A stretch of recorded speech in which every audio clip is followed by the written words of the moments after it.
Good day, everyone. I'm Hazel Bautista Llamas, trainer of Cookery NC2 and Commercial Cooking NC3, and assessor of Cookery NC2, and a member of Royal Institute Master Chef Singapore. So welcome to Vox Humana Technological College, Ordoneta City, Pangasinan. Cookery. So now we will discuss about basic principles of cooking and food science. So what is heat? Heat is a form of energy associated with the motion of atoms or molecules. When a substance absorbs heat, its molecules move faster.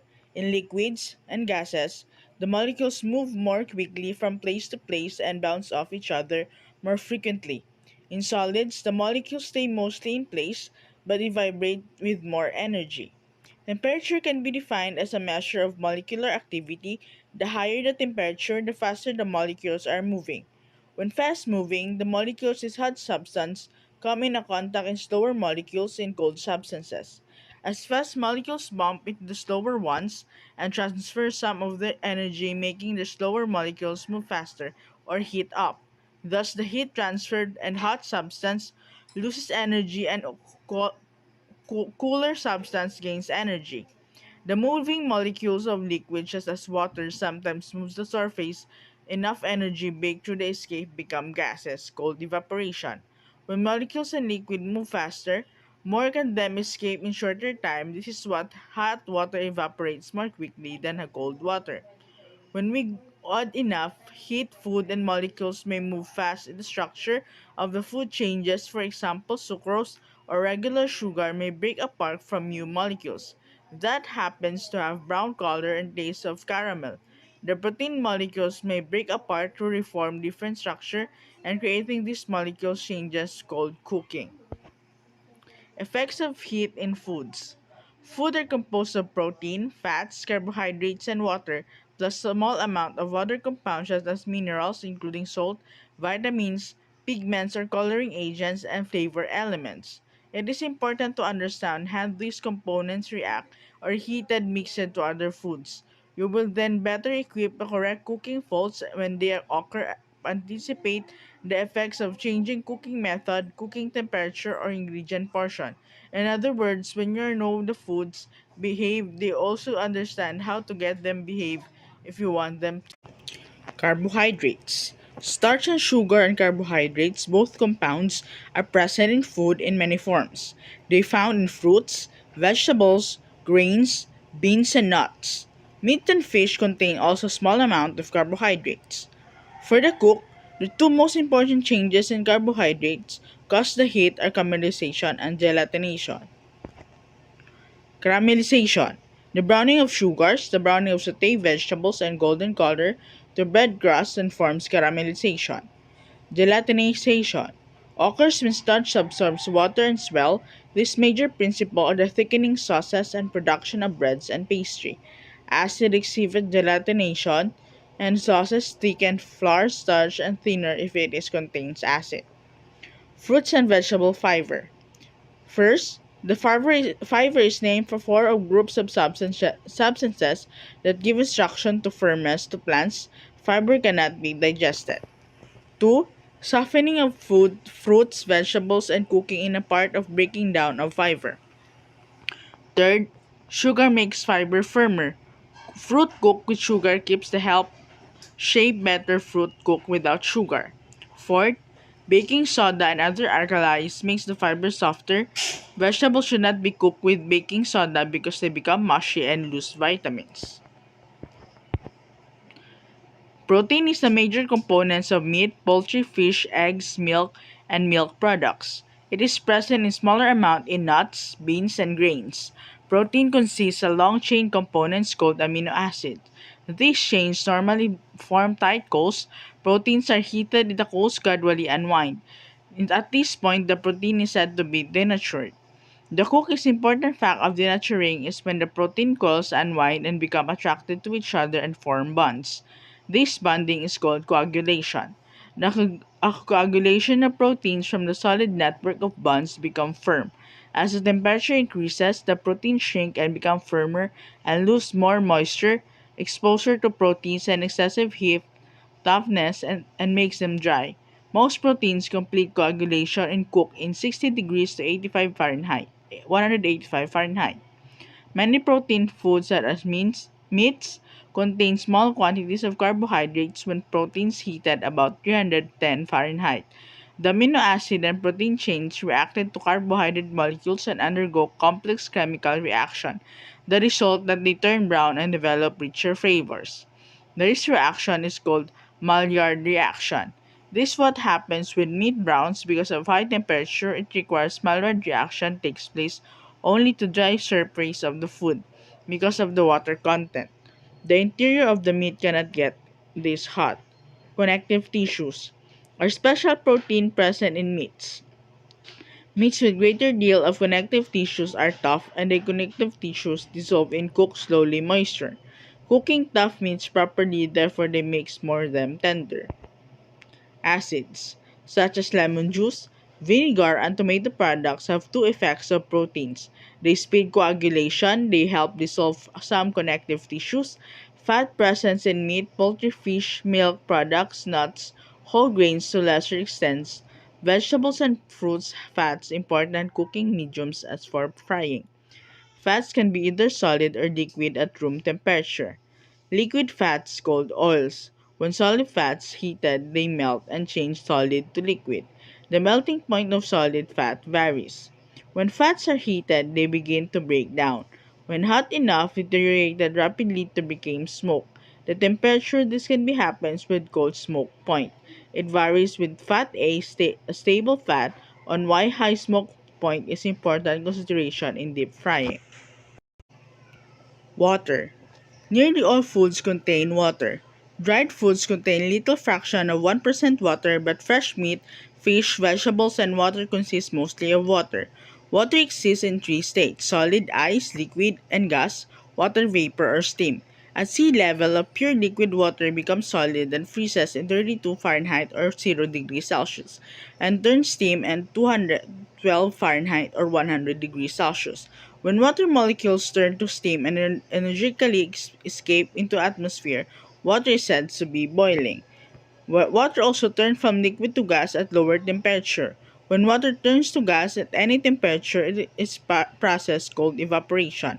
Evaporation occurs when slowly the slower temperature is evaporation is responsible for drying of foods. The drying food surfaces and their cook assembles enables them to brown. Many mineral and other compounds dissolve in water, so water can be carried through flavor and nutritional value. When water carries dissolved compounds such as salt or sugar, and freezing point is lowered and the boiling point is raised. Heat transfer. In order the food to be cooked, heat must be transferred from heat source such as gas, flame, or electric element through the food. Understanding the ways which heat transfer and speed which transfer help cook control the cooking process. Heat is transferred in three ways: conduction, convection, and radiation. It is important to remember that during cooking process, more than one these methods of transfer may be happening at the same time. For example, the food on grill may be heated by conduction and from metal grill is convection, and hot air is rising from burner or charcoal by the radiation from the glowing burners of coals. Conduction. Conduction occurs in two ways. First, the heat moves directly to one item, something touching, for example, to form top range and soup placed on it, and the pot brought inside the brought solid food items in it. Second, the heat moves one part something adjacent to the same time, or for example, from the exterior of roast interior from the saute pan is to handle. Convection occurs when heat prepared by movement of air, steam, or liquid, including hot fat. There are two kinds of convection: natural and mechanical. Natural. Hot liquid or gases rise in cooler ones sink. Thus, in any oven, kettle, liquid, or hot fry, constant natural circulation distributes heat. Mechanical. In convection oven and convection or steam, fan speed circulation of heat, thus heat transferred more quickly to food and food cooked faster. Stirring is a form of mechanical convection when thick liquid cannot circulate as quickly as thin ones, and rate natural convection is lower. This explains that part of this easy scorch thick soups and sauces. The heat is not carried away from the bottom of the pan quickly enough to stay concentrated bottom scorch of food. Stirring distributes the heat helps prevent this. Using heavy pot made of material that conducts heat well also help preventing scorching because of hot conducts heat more quickly and evenly across the bottom of the side. Convection, this process can carry the heat and heat source of food once the carrier of the heat or air or liquid comes contact to the food. The heat is transferred to form carry food by conduction. Radiation. Radiation occurs when energy transferred by the waves of source of food. The waves themselves can actually heat energy and change to heat energy when strike to food being cooked. Light waves, radio waves, X-rays example of radiation not used for cooking. There are two kinds of radiation used in the kitchen. Infrared, the broiling of familiar example infrared cooking, and broiling electric element and ceramic element heated by the gas flame become so hot and gives off infrared radiation which cook the food. Highly intensity infrared ovens designed to heat food rapidly. Microwave. A microwave cooking is radiation generated by oven penetrates part away into the food where agitates the molecular water and friction agitation causes the heat which cook the food. Because microwave radiation affects only water molecules and completely waterless material will not heat microwave oven, plates become too hot and heat is conducted them by hot food. Because most microwave penetrate more 2 inches to 50 millimeter into food, heat transferred to the center large piece of food conduction just as in roasting. Cooking method. Cooking method are classified as moist heat or dry heat. Moist heat method are those with heat conducted to food by water or base liquid and stock and sauces or by steam. Heat method or dry heat method are those in which heat conducted without moisture. This is hot air, hot metal radiation, or hot fat, usually divided to dry heat method into two categories, without fat and with fat. Different cooking methods are suited to kinds of foods. For example, some meats are highly connective tissue and tough unless tissue broken down by the moist heat. Other meats and low connective tissue are naturally tender. They are the best juices when cooked on dry heat and rare medium done stage. Many thus factors must be considered by choosing cooking method for meat, fish, vegetables such as flavor preparing impaired browning, the flavor imparted by fats and firmness delicacy of the product. These factors discussed late chapters with respect to individual foods. The basic cooking method are summarized there. The practical application of food is discussed in detail and reminded for the book enforced by instructor demonstration and own experience and practice. Moist heat method. Poach, simmer, and boil. Poaching, simmering, and boiling and involve cooking food in water, season, and flavored liquid. The temperature of liquid determines the method. Boil means to cook liquid in bubbling rapidly, greatly agitated water boils 100 degrees Celsius at sea level. No matter how high the burner is turned, the temperature of the liquid will go no higher. Boiling generally reserves vegetables and starches at a high temperature soften the protein of meats, fish, eggs, and rapid boiling breaks up delicate foods. Simmer means to cook the liquid that bubbling gently, temperature about 85 degrees Celsius to 96 degrees Celsius. Most food cooked in liquid simmered, high temperature, intense agitation, boiling determinantal of foods. Were boiled in sometimes used to minute item and simmered fresh beef called boiled beef. To poach means to cook liquid usually in small amount that is hot but actually bubbling temperature to 71 to 82 degrees Celsius. Poaching is cooked delicate food to fish, eggs, and other shell. It is used particularly food such as variety meats in order to eliminate undesirable flavors and to firm product before final cooking. The rule of thumb: whether food is simmered or boiled, the liquid is often brought the boil first. Compensate the lowering temperature when the item is added. The heat is adjusted, maintaining steady temperature. To blanch meat means to cook them partially and briefly, usually water, but sometimes other method such as the French fries blanched in deep fat. There are two ways of blanching water. Place them in cold water to bring boil the simmer briefly to cool the item by plunging to cold water. Purpose to dissolve blood, salt, impurities, and from the meat and bones. Place them rapidly to boiling water and return water to boil. Remove the item, cool, and add water. Purpose to set the color, destroy the harmful enzymes, vegetable, or to loosen the skin, tomatoes, peaches, and similar items easier peeling. Steam. To steam means to cook food by exposing them directly to steam. In quantity cooking, steaming usually done in special steam cookers and designed to accept the standard size pans. Steam can be also done in rock boiling water and method cumbersome. However, the use of occasionally in food service, cooking and steam jacket kettle is not steaming because steam doesn't actually touch the food. The term steaming is referred to the cooking item tightly wrapped or covered pan in cooked steam form in own moisture. This method used in cooking items are en papilote, means wrapped to parchment paper or foil. Baked potatoes wrapped into foil actually steam. Steam at normal pressure or 100 degrees Celsius is the same for boiling water. However, it carries such more heat boiling water to cook food very rapidly. Cooking sometimes must be carefully controlled by avoiding overcooking. The pressure of steamer and steamer cooker hold the steam under pressure. The temperature of steam goes higher, 100 degrees Celsius, with the following chart below. 5 pounds per square inch, 106 degrees Celsius. 10 pounds per square inch, 116 degrees Celsius. 15 pounds per square inch, 121 degrees Celsius. Because of temperature pressure, steaming is extremely rapid method for cooking and very carefully controlled in time. Braise. Braise contains large pieces of food and least portion size cooked by braising method. First, dry heat when moistened heat. Stew contains small pieces of food bite size and slightly larger.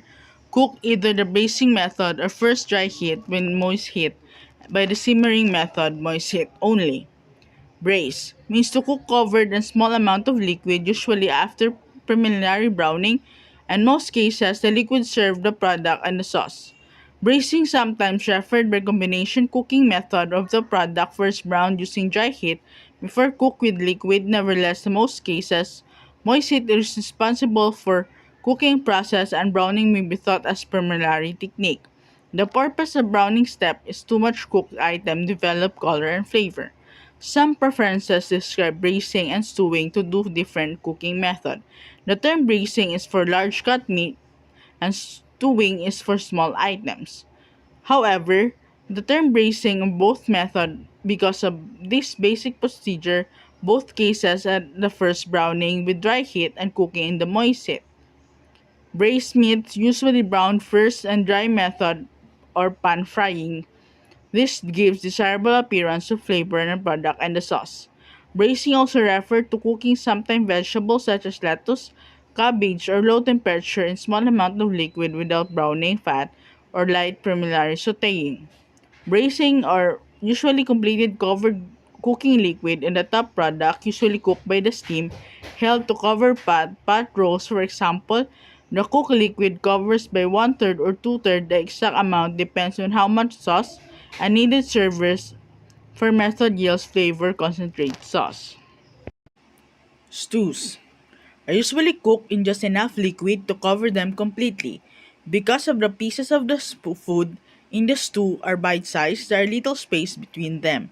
Therefore, it doesn't make much cooking liquid to cover them, so this method also yields a flavorful concentrated sauce. Number 4. In some preparations, especially in poultry, fish, no liquid is added. This is still considering braising because the steam trap in the cover an item of cooks its own moisture and the moisture in other ingredients such as vegetables. Braising. It may be done in the range of an oven. Oven braising is three major advantages. Uniform cooking. The heat strikes braising pot on the sides, not just to the bottom. Less attention required. Food braised at low steady temperature without having to be checked constantly. Range space is free for other purposes. Dry heat method. Roast and bake. To roast and bake, both mean cook food surrounding them hot, air dry, usually in an oven. Cooking in a spit fan oven fire, also considered roasting. The term roasting usually applies to meat, poultry, and term baking usually applies on breads, pastries, vegetables, and fish. This is more general term in roasting, although the practice is there little or no difference in actual technique. In term often changeable except breads and pastries. Take note, however, that has recently become fashionable in menus apply the term roasted is wide variety of foods including meats, poultry, fish, vegetable is that are not actually baked, roasted, and other sauté, fried, braised. One restaurant even labeled steamed vegetables and roasted vegetables. Cooking. Uncovered essential roasting. Cover fold, steamed staging process, dry heat, moist heat cooking, such as braising or steaming. Meat usually roast in a rack or in the robe roast, a natural rack of the bones. The rack prevents the meat from simmering its own juices and fat. It also allows hot air to circulate around the product. When roasting in conventional oven, the cook should allow uneven temperatures by occasionally changing the position of the product. The back of the oven is hotter because the heat loose at the door. The roast may be browned. Another cooking method such as pan frying, broiling, or even being placed in an oven.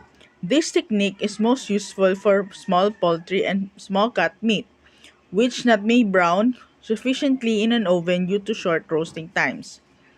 To barbecue means to cook in the dry heat, creating the burning of hardwood by hot coals or wood and other barbecuing, roasting, grilling technique requiring wood fire. Authentic traditional barbecue is done in wood burning ovens or pits.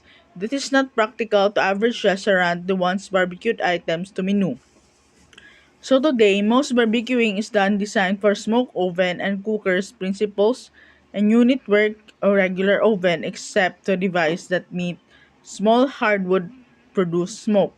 Food should be suspended in the oven and placed in the rack so smoke can contact all surfaces. Cooking temperature of your oven is 225 to 250 Fahrenheit. This ideal temperature range of cooking tougher cut meats such as beef. Brisket. The shoulder of the pork to tenderness over the period of hours. When tenderness meat roasted, the smoke is higher temperature. The process usually called smoking roasting rather than barbecuing. The range of smoke roasting is called pan smoking. It's a procedure done with a closed container using wood chips to make smoke. Use the procedure of small, tender, quick cooking items and fish fillet, tender meat, poultry pieces, and some vegetables to smoke roast. Place in a layer of hardwood chips, shaving in the bottom of the hotel pan. Disposable pan may be used light smoking. Place the rack in the pan over the chip and seasoned food items in the rack. Cover lightly in a second hotel pan and aluminum foil.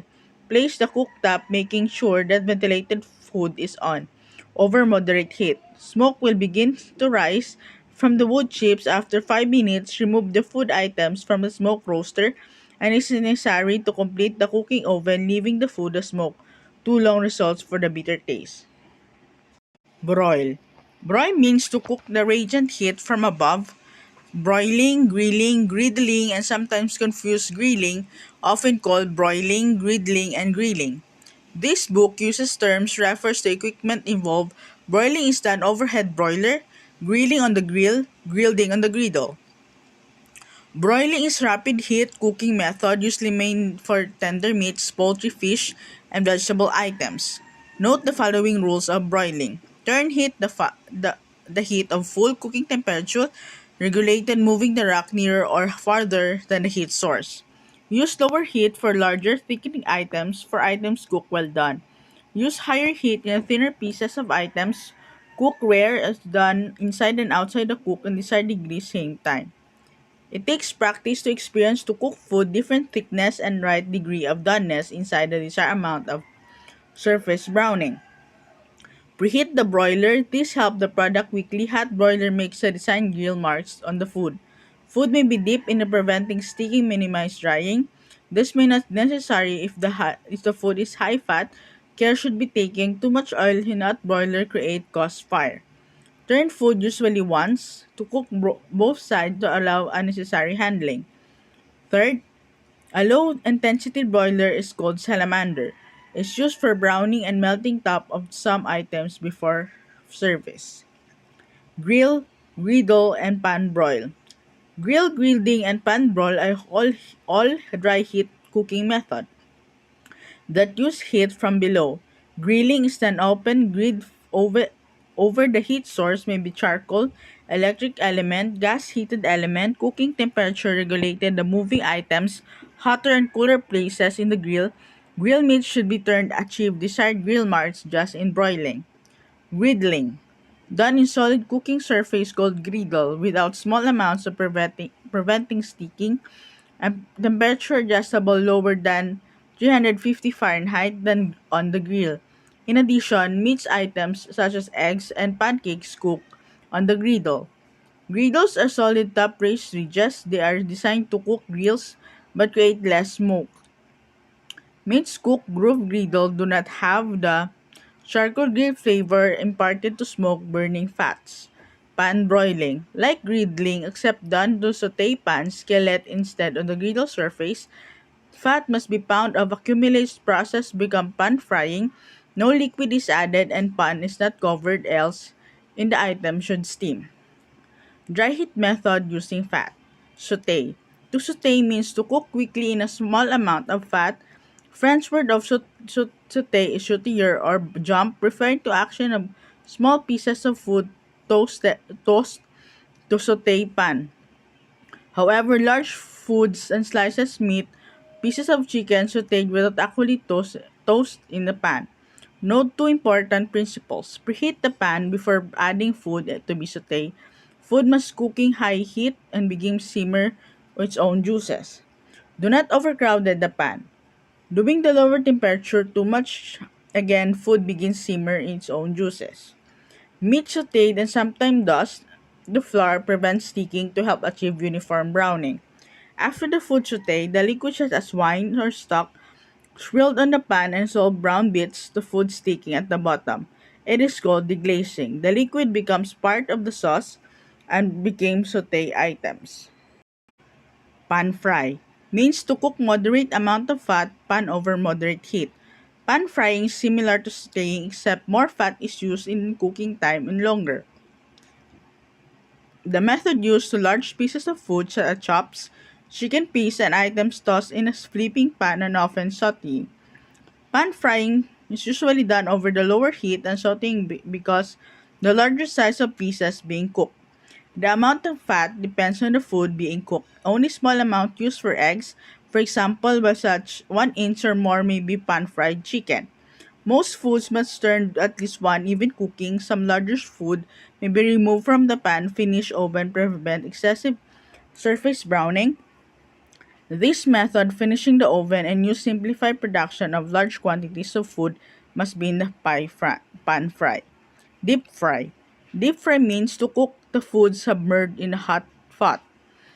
High quality of deep fried products characterized by the following properties: minimal fat absorption, minimal moisture loose, attractive golden color, crisp surface coating, no off flavors imparted in the frying pan.